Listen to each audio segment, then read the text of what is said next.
నేను మీ Divya. Welcome to Divya Creations. ఈ రోజు వీడియోలో నాటు గొరకల పులుసు ఎలా చేసుకోవాలో చూపించబోతున్నాను. వీడియో స్కిప్ చేయకుండా ఎండ్ వరకు చూసేయండి. ముందుగా నాటు గొరకల్ని శుభ్రం చేసుకుని రాళ్ళుప్పుతో వాష్ చేసుకుంటే గొరకలకున్న జిగురైతే పోతుందండి.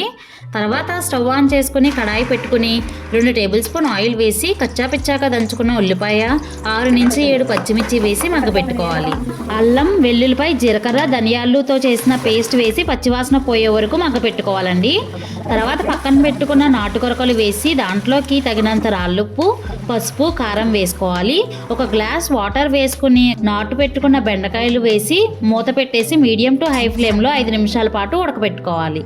దగ్గరకంట అయిన తర్వాత చింతపండు గుజ్జు వేసుకుని గరిట పెట్టకుండా నేను చూపించిన విధంగా కలుపుకొని మూత పెట్టేసి మీడియం ఫ్లేమ్లో ఉడకనివ్వాలి. ఆయిల్ పైకి తేలిన తర్వాత కొత్తిమీరతో గార్నిష్ చేసుకుంటే నాటు గొరకల పులుసు అయితే అదిరిపోతుందండి.